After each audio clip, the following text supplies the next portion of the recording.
once you publish your blog, and if you follow the right SEO practices, this helps you get more traffic and links back to your blog content. But using social media marketing can create some exponential effects. You can get even more traffic, more links, and more content back to your blog. The goal really is to use all of your social media channels like Facebook, Twitter, Pinterest, LinkedIn, and others to drive traffic back to your site or your blog. Here are the 3 rules of social media sharing that I use and recommend. Number 1, share when you publish a new blog post. Number 2, share it multiple times. Yes, same blog post and multiple times with some gaps. Rule number 3, respect the social media platforms. What this means is, let's say if Instagram is one of your target social media channels, people on Instagram love images and videos. So you want to make sure you're using eye-catching images and videos on your Instagram account. And if you're using Twitter, you want to make sure you use short text and also with images to create more engagement. Now, you might be thinking, why should we share multiple times same blog content multiple times on same social media channels? So here are 3 reasons why. Lifetime of social media content is very short or small.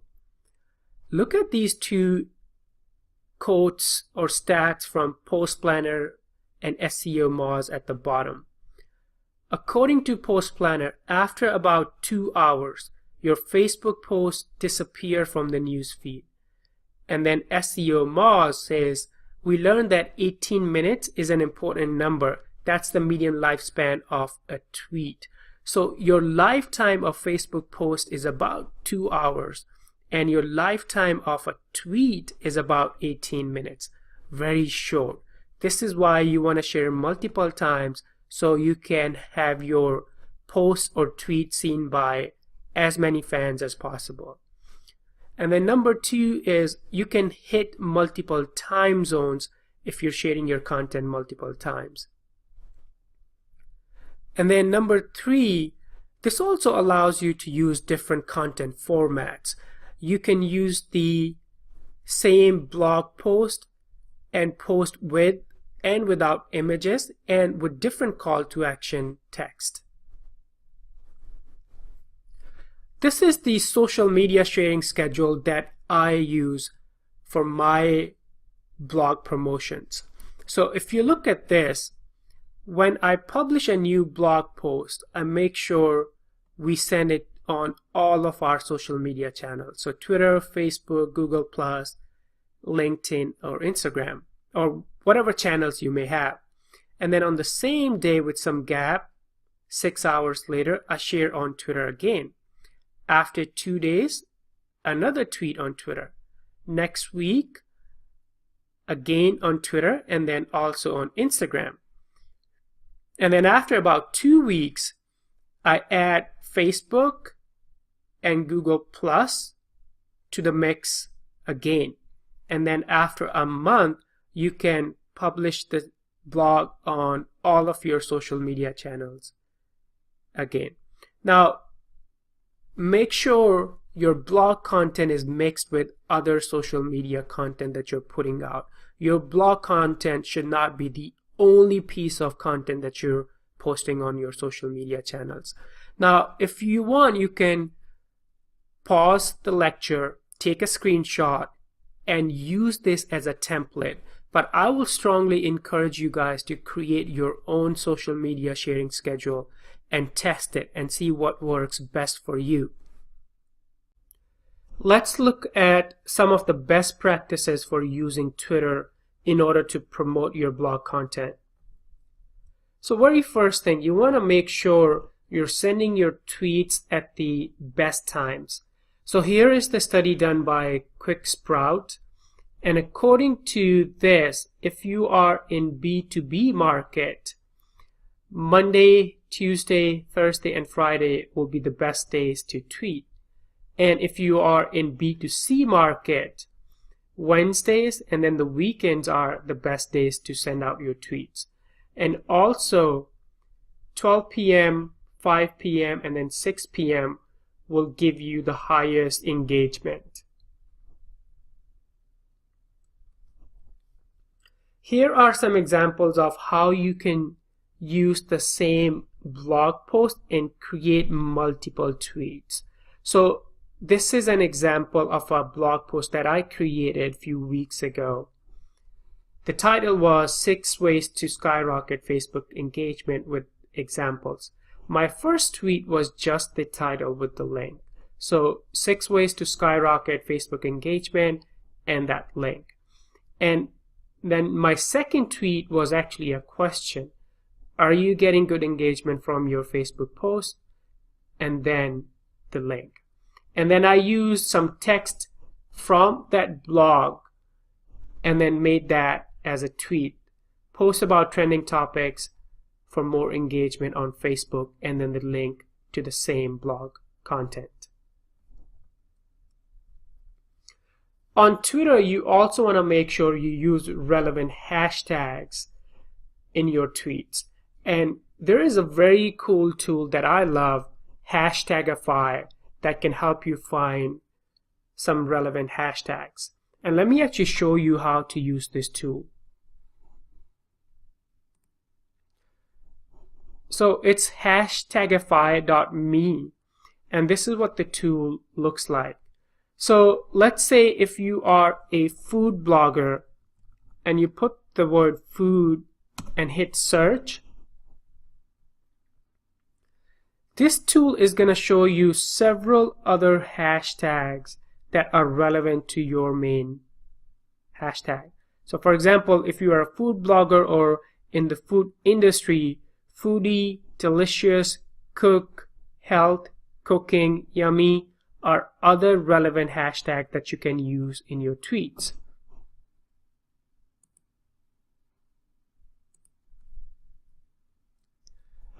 Also, if you have quoted or talked about any industry influence or industry authority figures in your blog content, you should tag them in your tweets. So look at this example. This is one of my clients, and we wrote a blog post about innovation, and we talked about companies like Waze, ParkMe, and BillGuard, and we tagged them in the tweets that we sent out. And do you guys want to know what happened next? Check this out. When we sent out that tweet, one of these guys, ParkMe, actually retweeted us. This can actually create a lot of engagement and traffic back to your Twitter account and also to the blog link that you tweeted. And then make sure you're using images in your tweets wherever possible. And just like these examples, Mashup Tweet and BizTechMgt.com, they use very eye-catching images with their tweets. And this is why. According to a study from Adweek, users engaged at a rate 5 times higher when an image was included in the tweet. So you absolutely want to make sure you're using images in your tweets wherever possible. And lastly, you can use several tools to schedule your tweets on your Twitter account. Hootsuite is my favorite tool that I use to manage my social media and also for all the clients that I work with. But there are several other options. There are tools like Buffer and Sprout Social that you can look into. And let me do a quick demo of how you can use Hootsuite to schedule your tweets at multiple times and days. So if you're using Hootsuite, this is what the Hootsuite layout looks like. This is the dashboard, and this is where you compose your message and select your social media profiles. So let's say I want to send a tweet about my blog post on Facebook engagement. I'll select my Twitter and then create the copy or the tweet in this box, and then this is where I can send or pick a schedule date. So let's say if I want to schedule it tomorrow, I can pick that. This is where it's picking the date. So I can pick tomorrow and then pick a time. Remember 12 p.m. I'm gonna schedule that for that time and hit schedule, and it's already scheduled. And then you can create another tweet with a different text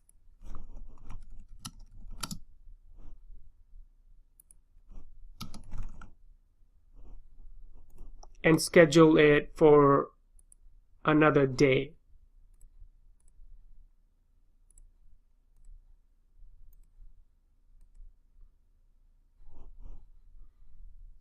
And make sure you select the social media channel. There you go. That's it. If you're using Hootsuite, it's very simple to schedule your tweets.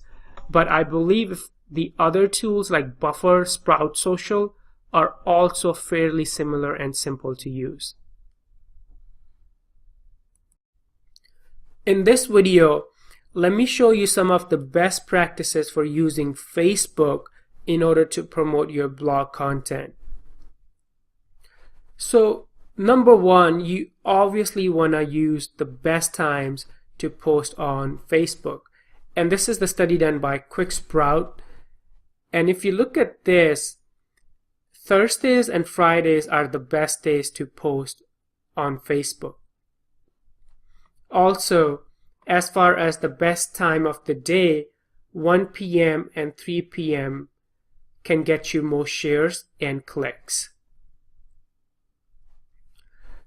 On Facebook, I like to test multiple formats. So if you look at the post on the left-hand side, it's actually a link post to one of my blogs. And then the post on the right-hand side is actually an image post to the same blog post. So you can test multiple formats and see which one produces the highest engagement for you.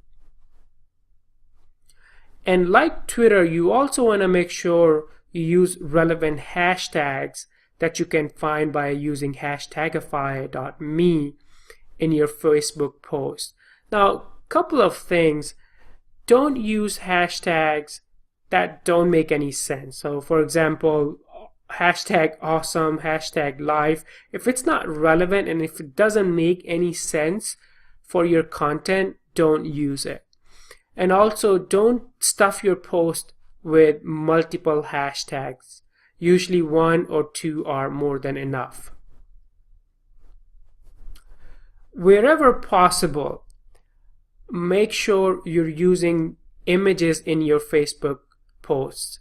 So here is the study done by Kissmetrics, and according to them, if you're using images in your Facebook posts, you can get 53% more likes, 104% more comments, and 84% more click-throughs as compared to the posts that do not have any images in them. So you absolutely want to make sure you're using images in your posts when you're using Facebook. Now, this is one of my bonus or one of my secret tips that I use. Make sure you post your blog content and link in relevant Facebook groups. And I try to pick at least 5 for all of my industry niches or clients. So look at this example. If you are a marketing or a social media blogger, so groups like these, they have massive members. So groups like these create a big opportunity for you. You can post your relevant blog content in these groups and drive a lot of traffic back to your blog. And also, if you are into home decoration, here are some other groups with a lot of following and members that you can use to promote your blog content. When it comes to Facebook groups, here is the posting strategy that I use. Number one, you obviously want to find and join the relevant groups for your industry or your niche. Number two, make sure you read the rules of the group, what they allow and what they don't allow in those groups. And then for at least 2 weeks, comment and engage without posting anything in that group. This will help you build reputation in that group. And then you can start posting your own blog content. And let me show you quickly how you can use Facebook to find relevant groups. So let's go to Facebook.com. And you can use the graph search on the top. And let's say we want to find some groups relevant to marketing. So type that word in there and then click on Find All Posts for Marketing. And then the drop down here, More, select Groups. And here are number of groups that are relevant to marketing or marketing bloggers. You can go through these groups and join at least 5 of them and make sure you build reputation and engagement in them before posting your content.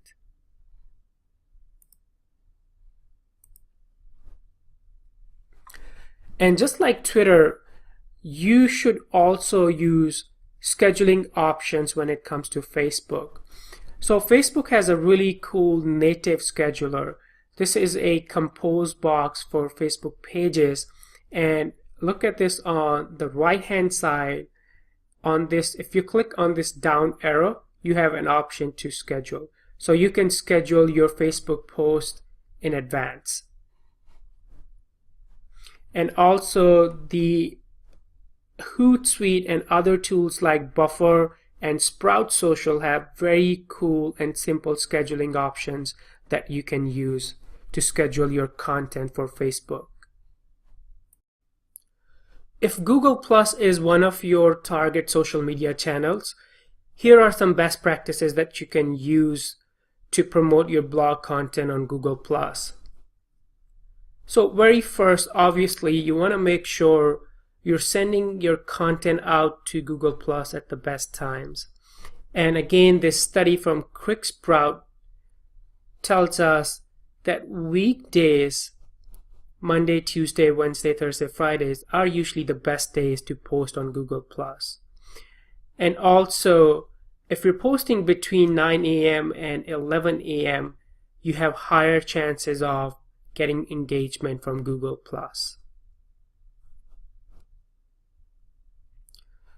And again, just like Facebook groups, you want to make sure you find the relevant Google Plus communities and post your blog links in those communities. And you want to follow the same rules that we talked about in the Facebook group lecture. That number 1, find. Number 2, join these communities and engage for at least 2 weeks before posting your own content. This will make sure you build a reputation and authority in that community before you start promoting your content. And if you have mentioned or talked about an influencer or industry leader in your blog article, make sure you tag them in your Google Plus posts so they will get a notification and potentially a repost from them that will help you reach more people and drive more traffic back to your blog. And lastly, using the scheduling options of tools like Hootsuite, Buffer, or Sprout Social can help you save a lot of time when posting to Google+. Now, let me show you some of the best practices for using LinkedIn. Here are the best times to post your content on LinkedIn. According to this study from QuickSprout, Tuesday, Wednesday, and Thursdays are usually the best days to post on LinkedIn. And also, weekdays during business hours are the best time to post your content. This is a study done by Buffer, and what they found is the most popular content on LinkedIn was either industry insights or company news. So you want to make sure you create content relevant to industry insights or content that shows your expertise and share that on your LinkedIn. If you have a company page, make sure you share updates on both LinkedIn personal profile and that company page for more reach and engagement.